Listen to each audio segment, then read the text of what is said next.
sorry, man. David Benavidez, dad, Jose Benavidez Sr. doesn't want David Benavidez versus David Morrell. He would prefer Jaime Munguia or Dmitry Bivol. Let's speak on it. Thumbs up the video, share the video, subscribe to the channel. I think he was on Mill City Boxing or Mill Boxing or something like that. I read the article on Boxing News 24. So or Boxing 24 News, I forget which one it is. So he had all valid reasons. Said Morrell is super talented in 2 or 3 more fights. The flip side of the coin, he'd be more dangerous.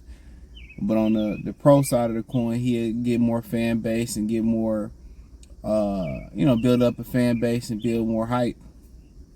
But he said, F it, they'll take him right now. You got a lot of people saying that the fight was done inside and David couldn't fight Canelo because that was already signed. Bro, check this out, dude. Al Haymon can do whatever he want to do. Why would they send Benavidez, Canelo a real offer to fight Benavidez, knowing they couldn't get out the contract versus Morrell? Like I said before, dude, I try to call it straight down the middle. These dudes, trying to protect Canelo, call a spade a spade. This dude is king cherry picker.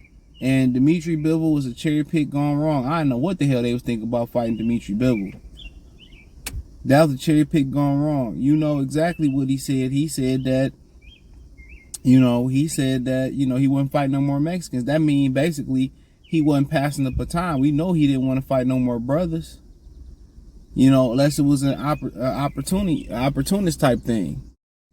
So, he just, a lot of guys do that shit in boxing. And people say they fight over who the face of boxing. If you want to be the face of the worst era of boxing, I don't think you want to be the face of that. I think you want to be the face that changes the worst era in boxing. You want to be the fight that was the turning point that got everything back popping and got boxing back to being barbaric, old school, gladiator. Don't win if you lose, you still respect it. But nonetheless, bro, I would still like to see that fight. Now, do we got a point about Munguia having a fan base and rather fight Munguia, and that'd be like Munguia taking Canelo fans and bringing them to the table? Absolutely. Munguia got a hell of a fan base. But my thing is, if Munguia wouldn't fight Jaime, why would Munguia be looking to fight y'all? Ask yourself that. If Munguia won't fight, Ersan de Lara, Munguia, won't fight some of these other guys. Why is he so anxious to jump in the ring with Benavidez? It make no sense. It make no sense. He won't even fight Jaime. So I get what he's saying, and Munguia, I think Munguia name dropped him, but after seeing Munguia versus Derevchenko, do y'all think Munguia ready for David Benavidez at 68? I don't think so.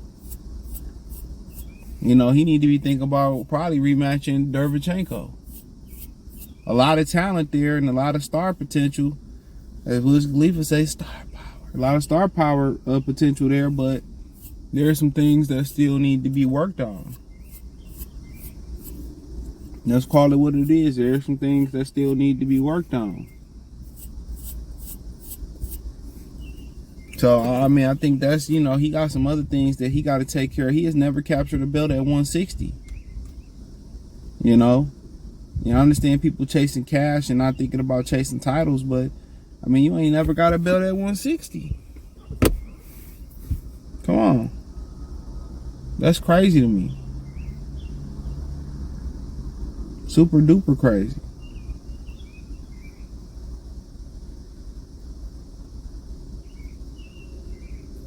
But to move forward with it, he's talking about they want to go fight Dmitry Bivol.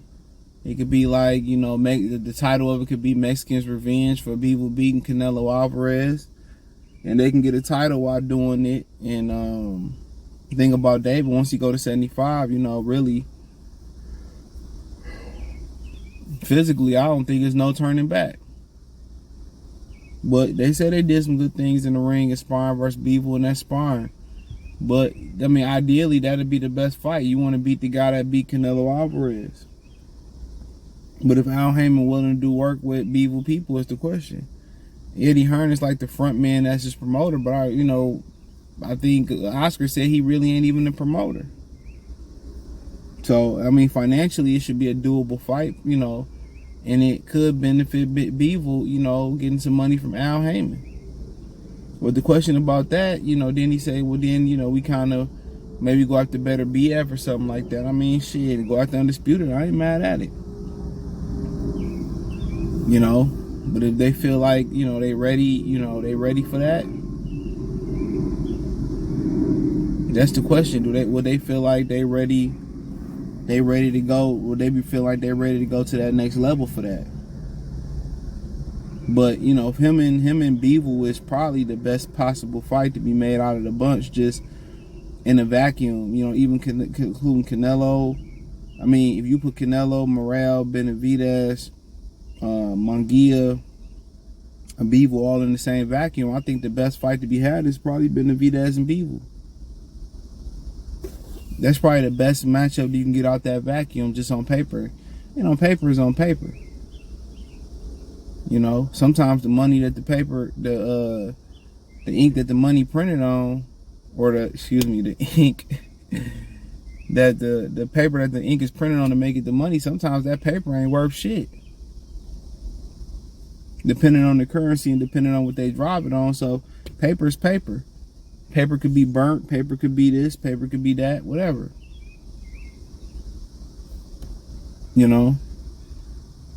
But in my humble opinion, that's probably the best matchup just in general between 68 and 75. But if you go up to 75, if you go up to 70, I mean, Bivol, it'll be incentive for Bivol to go down to 68, to be honest. Because then if he beat Benavidez, he the interim title holder for the Canelo Alvarez.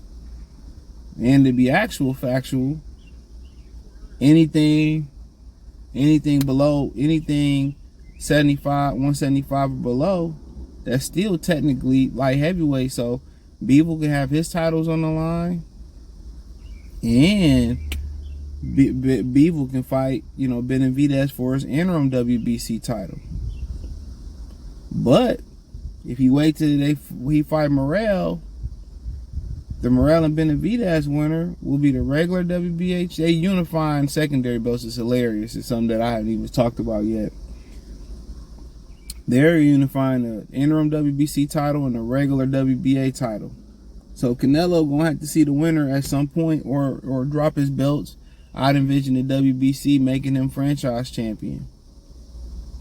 He probably just dropped the WBA.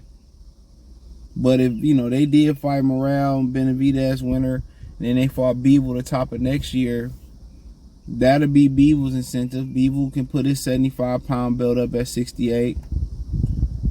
Then he also can have Benavidez's, or Morrell 68 WBC interim title and regular title. So if Bivol get those interim titles, and the WBC and the WBA gonna have to, enforce the titles, enforce the mandatories. Canelo dropped the belt.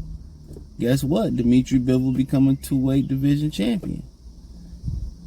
He might get 2 world titles without even technically having to fight for him. So if Bivol really can make 168, Benavidez can fight for the 75-pound title, and Bivol or Morrell, Bivol can fight for the 175-pound title. 168-pound interim and Reggie belt titles.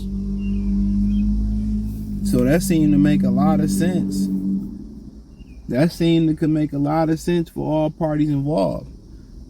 But him and Bivol, the Mexicans' revenge, Benavidez and Bivol, that's probably one of the better fights in boxing you could watch. But if he go up to 75 and fight Bivol for the title, ain't no coming back down to get Charlo, which we know Charlo about to get smoked. He about to get smoked like we gonna be smoking on that Big Fish pack July 29th. He about to get fucking smoked by Canelo Alvarez. So he ain't know. You already beat Caleb Plant. You about to fight David Morrell. So, unless you want to fight Munguia so bad, which I don't think Munguia is nearly ready for 68 just yet for the top dogs. Really, you standing there for nothing. Unless you gonna keep hoping and praying that Canelo Alvarez throw you a bone in the backyard, give you a little rib bone while they up there, you know, barbecuing lamb chops and barbecuing, you know, full rack of ribs, and they just throw the little motherfucking chow a little rib bone. Like, man, go on give me half slab, cuz. But him and Morrell gonna be a fight. Him and Morrell gonna be a fight. Morrell may not be seasoned enough, but boy, if Morrell learn as he go, Benavidez fight somebody who's bigger than him and who decorated. That fight can go either way, to be honest. You know, I think that fight, Benavidez ain't the most refined motherfucker in the world neither. His ruggedness his awkwardness make him a great fighter. I really think that fight can go either way. I favor Benavidez though, because he a fucking dog.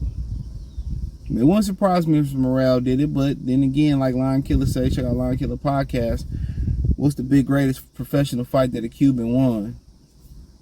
I mean, every time you say that, I got to tip my hat to him. But Bivol and Benavidez, ooh, that'd be some crack. That'd be some crack, bro. That'd be some crack. So, that'd be some crack, bro. You know, but it'll make sense for both with all titles on the line.